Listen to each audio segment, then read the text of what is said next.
안녕하세요. 황녀의 싸다가 토크 시간입니다.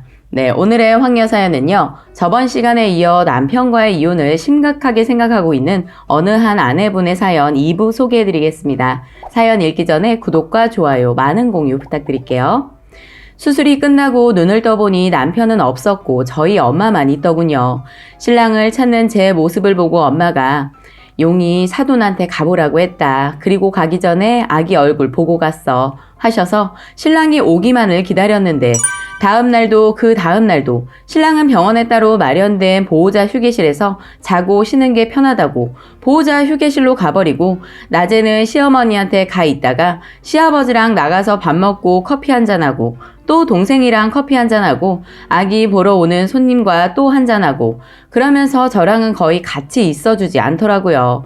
제왕절개도 배를 열고 하는 거라 이틀 동안 움직일 수 없었는데 저는 수술 부위가 찢어지는 고통을 느끼면서 무통과 독한 진통제를 맞으면서 억지로라도 걸어서 화장실을 혼자 갔고 아기도 보러 다녔습니다. 아기 보러 혼자 갔는데 마침 신생아실 앞에 신랑과 시아버지가 계셔서 인사드리려 하는데 시아버지 쪽 친척분들도 계시더라고요. 그런데 다들 아기 보고 오빠 닮았다고 하시면서 걔집에는 하나도 안 닮았네 라고 그런 말을 하시더라고요. 순간 저와 눈이 마주치자 친척분들이 민망한지 아무 말도 못하고 있더군요. 그때 시아버지께서 저를 보시며 웃으면서 너는 하나도 안 닮고 역시 우리 용이 닮았다고 하는 거야. 어쩜 저렇게 순하고 예쁘냐? 하시면서 화제를 돌리시더군요.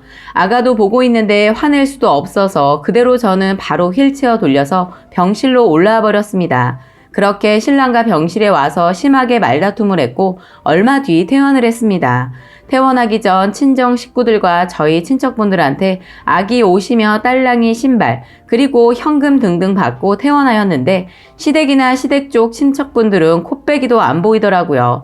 오히려 저와 신랑이 시어머니 계신 병실로 찾아가서 인사하고 퇴원했습니다. 산후조리원을 가려고 했는데 저희 친정 엄마가 직접 해주고 싶다고 하셔서 그냥 저희 집에서 산후조리를 했습니다. 그런데 산후조리 하는 동안에도 시댁에서는 일절 전화 한 통 없다가 막 며칠 지나갈 때쯤 시아버지가 전화 와서 하신다는 말씀이 너네는 엄마 걱정도 안 되냐? 많이 아파하고 살도 많이 빠졌다. 전화 좀 해라! 호통을 치셨고 저희는 바로 전화를 드려 죄송하다고 몇 번을 말씀드렸습니다. 그렇게 37일이 끝나고 50일이 채 되지 않았는데 시댁에서 아기 보고 싶다고 오라고 하셔서 마침 남편도 휴가이고 해서 시댁에 갔는데 역시나 밥상 앞에서 또 살 빼라는 소리를 하는 겁니다. 그 소리 듣고 속으로 피눈물을 흘렸답니다.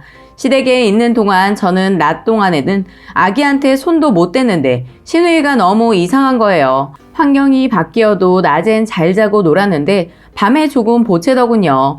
그러더니 다음날 밤엔 하루 종일 보채다가 막 잠들었는데 우유 시간 됐다면서 방금 잠든 아기에게 우유병을 입에 막 쑤셔 넣는 거예요. 결국엔 아기가 토하면서 울고 그래서 아기를 달래려 하는데 시누이는 자기 아기인 양 제가 달라고 해도 절대 안 주고 자기가 꼭 껴안고 있는 겁니다. 원래 시누이 정말 좋아했는데 그런 모습 보니 역시 시누이도 시월드라는 걸 뼛속까지 깨닫는 계기가 되었어요. 아기가 보채서 잠 못 자고 있어도 어느 누구 하나 힘드냐고 물어보는 사람 없고 걱정하면서도 말만이라도 봐준다는 사람 또한 없더군요. 오히려 아기 우는 소리에 잠 못 잤다고 다음날 아침에 신경질 내더군요. 시아버지는 술 드시고 아기한테 뽀뽀를 하시길래 진짜 깜짝 놀라서 신랑한테 말해보려고 조용히 얘기했는데 신랑은 괜찮다고 할아버지인데 어떠냐고 하는 거예요. 그러다 결국 이른 아침부터 시댁에서 남편과 크게 싸웠습니다. 그 일로 시댁에서는 저보고 못된 년 하면서 저를 쫓아내서 저는 친정으로 갔습니다. 신랑이 저를 찾아와서 자기 엄마 아픈데 같이 가서 빌어보자고 해서 백화점 가서 암에 좋다는 과일 최상급으로 몇 박스 사서 시댁에 갔습니다. 거기에 저희 엄마가 보내주신 선물도 함께 가져갔고요. 그런데 그 선물도 보시자마자 던지시면서 이딴 거 가지고 가던지 아니면 쓰레기통에 쳐 박아버려! 말씀하시더라고요. 저희 엄마 신경 써서 보내신 거라고까지 말씀드렸는데 버려! 이렇게 소리치면서 쳐다도 안 보더군요. 신랑은 바로 냅다 뛰어가서 시어머니 앞에 무릎 꿇고 머리 조아리고 싹싹 빌고 저 역시 죄송하다고 무릎 꿇고 있었습니다. 그렇게 무릎 꿇고 있는데 지금까지 당해왔던 것들이 새록새록 생각나고 부모님 얼굴도 생각나서 죄송하다고 한번 말씀드리는 것 외에는 다른 어떠한 행동도 할 수가 없었어요. 그래서 저는 더 빌지 않았는데 그 모습을 보고 시어머니 기가 차다는 눈빛으로 저를 째려보시며 말씀하시더군요. 내가 뭐라 그랬냐? 내가 그래서 뚱뚱하고 못생긴 애들은 성격도 거지 같다고 결혼 얼마나 반대했냐? 이놈아, 네가 이런 계집애랑 결혼해서 엄마가 암 걸리고 죽게 생겼어. 엄마는 이 계집애 얼굴을 볼 때마다 스트레스 받아 죽을 것 같아. 당장 데리고 나가. 그래도 쟤네 부모들은 좀 배운 사람들 같아서 좀 두고 보려 했는데 쟤는 왜 저렇게 못 빼먹었냐? 지가 대학교 휴학했다고 해도 혹시 아냐? 어디서 어떻게 더럽게 굴러먹다가 퇴학당했을지.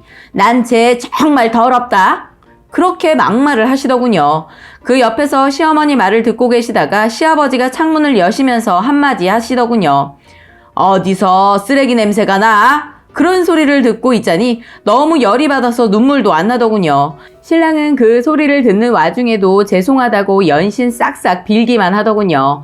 갑자기 시어머니 오시더니 내가 용이 너한테 해준 게 없다고 지금 전현이 나 무시하는 거야. 내가 너 조금만 더 가르쳐놨으면 저런 년한테 장가 안 보냈는데 더 이상 빌지 마. 너가 잘못한 게 뭐 있냐. 잘못한 건 서방한테 대든 저 계집의 잘못이지. 하시면서 저보고 얼른 꺼지라고 해서 저는 그대로 현관을 열고 나와 먼저 차에 타서 신랑을 기다리고 있는데 신랑은 잠시 뒤 나오더니 저한테 미친 듯이 욕을 퍼부으며 소리를 지르면서 화를 내더군요. 신랑의 그런 모습을 처음 봤고 많이 놀랐지만 그래도 자기 엄마가 그렇게 울면서 말하니까 그러겠지 하면서 조금 서운한 마음은 잠시 접어두었습니다. 그리고 당분간은 앞으로 찾아뵙지 않기로 하고 연락 또한 하지 않기로 하면서 서로의 어떠한 소식도 들리지 않게 하기로 했죠.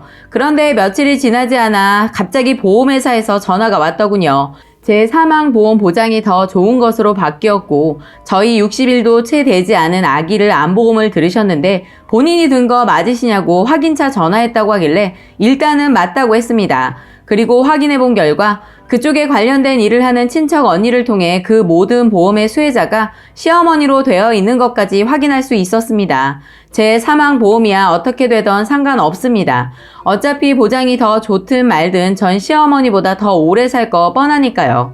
하지만 아기 암보험이나 종합보험 같은 건 적어도 두드론 대고 나서야 해줘도 늦지 않을 거라고 생각하고 있었는데 암보험이라니까 왠지 재수가 없더라고요. 수혜자까지 시어머니 본인으로 해놓으시고 저희 아가 암 걸리라고 부정타기 하는 것 같아서 기분이 나빴습니다. 그렇게 서로 소식도 안 들리게 하기로 해놓고 이러는 시어머니 너무 미웠고 재수없고 짜증나더군요. 저는 그대로 신랑에게 화를 냈고 신랑은 정말 좋은 보험이라고 저를 설득하다가 도리어 저에게 화를 내는데 기가 막혔습니다. 제가 화가 정말 난 부분은 어떻게 제게 아무런 상의도 없이 그런 걸 마음대로 정해서 하신 건지 이해해주지 않은 신랑에게 제 마음을 더 말한다는 게 이거 완전 명의도용이야 라고 말해버렸고 신랑은 명의도용이라는 말에 그런 게 무슨 명의도용이야. 야 그럼 고소해 라고 하더니 야 이제 너랑은 더는 못 살겠다. 그냥 이혼하자 라고 하더군요. 저는 정말 당황해서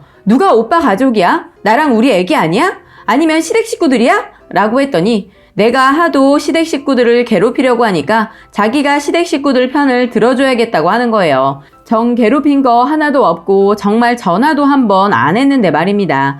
그러면서 우리 엄마 불쌍한 사람이야. 그리고 욕심이 조금 있는 것 뿐이라고. 안 걸리셔서 많이 힘드실 텐데 왜 꼭 그렇게 말해야겠어? 라고 하면서 절 찢어 죽일 듯 하더군요. 신랑이 시어머니 암 걸린 거 알고부터는 껐떡하면 자기 엄마 암 걸렸는데 어쩌고 저쩌고를 입에 달고 살면서 이럴 때 저한테 쏘아 붙이는 거예요. 하지만 어쨌든 그날은 집에 들어와서 본인은 화가 다 풀렸는지 괜스레 장난을 치더군요. 결국엔 얼렁뚱땅 넘어가고 그렇게 며칠 뒤 제가 씻다가 미끄러지면서 변기통에 머리를 박고 바닥에 넘어지고 해서 이중으로 머리를 부딪혀서 병원 가서 CT 찍어보니 가벼운 뇌진탕이라고 하더군요. 그런데 귀신 같은 시어머니가 전화가 왔고 신랑한테 뭐하냐 물으시더군요. 신랑은 제가 넘어져서 뇌진탕이라고 CT 찍고 진료 다 봐서 이제 수납만 하면 된다고 했더니 시어머니 괜찮냐는 소리 한마디 없이 병원비 얼마 나왔냐? 뇌진탕 진단 나면 보험금 꽤 나오니까 잊지 말고 서류 필요한 거 꼭 챙겨서 걔집에 통장이랑 같이 가져와라 하는 겁니다. 그렇게 그날 집에 와서 또 싸우게 되었고 신랑이 얘기를 했는지 시어머니한테 전화가 왔더군요. 대뜸 저에게 너 내 아들이랑 이혼해라. 내가 부동산 집 딸 참해서 원래 거기에다 장가 보내려고 했는데 우리 아들 신세 그만 망치고 얼른 이혼하거라 하시더군요. 그리고 마지막으로 한마디 더 하더군요. 만약에 이혼 안 하고 내가 죽으면 너 때문에 죽은 거다 라고 할 말만 딱 하시고 끊더군요. 그렇게 또 며칠이 지나고 시어머니께서 지금까지 제가 다닌 병원들 다 가서 서류를 다 떼고 계셨나 봐요. 병원에서 본인 확인차 전화가 왔더라고요. 저는 너무 열받아서 남편한테 전화해서 또 화를 내버렸는데 남편 역시 저한테 소리를 지르면서 화를 내더군요. 솔직히 시어머니한테 빌려가서 정말 심한 그런 막말들을 들었을 때도 아기 놓고 그냥 새 출발할까 생각도 했는데 아기 얼굴 보고 곧바로 그런 생각이 없어졌는데 이젠 정말 죽고 싶다는 생각과 동시에 정말 이혼해야 하나 생각도 들다 보니 아기가 앞길에 걸림돌이 될지도 모른다는 걱정까지 드는 거예요. 제가 나쁜 엄마인 건 알지만 정말 그 정도로 미친 시댁에 시달리고 남편과 매일 싸우다 울면서 아기 우유 먹이고 그러는 제 일상이 너무 싫어지는 거예요. 남편이 그러더군요. 나는 항상 너랑 아기보다 우리 가족이 더 소중해. 그리고 너랑 아기는 아직 젊어서 살 날이 많잖아? 그런데 우리 부모님은 안 그러잖아. 그리고 동생 보면 열심히 사는 게 항상 안쓰러워 라고 말하는데 어이가 없더군요. 그래서 제가 그럼 나랑 왜 결혼했냐? 하니까 그딴 소리 할 거면 이혼해 하면서 요새 껐떡하면 저보고 이혼하자, 유서 쓰고 죽어라 이런 말을 자주 해서 친정 엄마한테 말했더니 엄마 역시 이젠 더 이상 못 보겠던지 이혼을 하려면 하라고 하시네요. 그런데 대신 아기는 데려오지 말라고 하십니다. 위자료고 뭐고 아무것도 받지 말고 혼수 또한 해간 거 아까운 마음 들더라도 생각도 말고 그딴 거 전혀 아깝지 않으니까 걱정하지 말고 아무것도 받거나 들고 나오지 말라고 신신당부를 하시는 거예요. 아기만 아니었으면 저도 벌써 이혼하고도 남았을 겁니다. 하지만 나가려다가도 아기 때문에 다시 들어와서 아기 안고 엉엉 우는 게 반복이 되는 거예요. 친정 엄마는 아기가 가지 말라고 엉엉 울고불고 그래도 아무런 생각 말고 떼어내고 나올 수 있으면 그때 나오라고 하시더군요. 아니면 정 힘들면 적어도 아기가 엄마 얼굴 기억할 나이만큼만 키워놓고 이혼하라고 하세요. 정말 어떻게 해야 할지 모르겠고 솔직히 겁도 나는 것이 이혼하면 아기랑 왕래할 수 있게 될지 또 제 인생은 행복해질지 다시 결혼을 할 수 있을지 이렇게 어린 나이에 결혼했다가 이혼한 저를 받아줄 수 있는 사람이 있을지 많은 고민이 되네요. 아니면 차라리 시어머니 이대로 죽어버렸으면 좋겠습니다. 저희는 시댁 일 아니면 특히 시어머니 일 아닌 일로는 한 번도 싸워본 적 없는데 너무 힘드네요. 이런 생각하는 제가 무섭고 이기적인 건 알지만 정말 차라리 이렇게 됐으면 좋겠다는 생각이 자꾸만 듭니다. 라고 2부 사연 소개해드렸습니다. 오늘의 사연 여기까지였고요. 많은 공유와 여러분들의 생각이나 느낀 점이 있다면 댓글로 표현해보시기 바랍니다. 시어머니도 잘못 있는 것 같고 며느리도 잘못이 분명히 있어 보이는데 둘 다? 양쪽 다?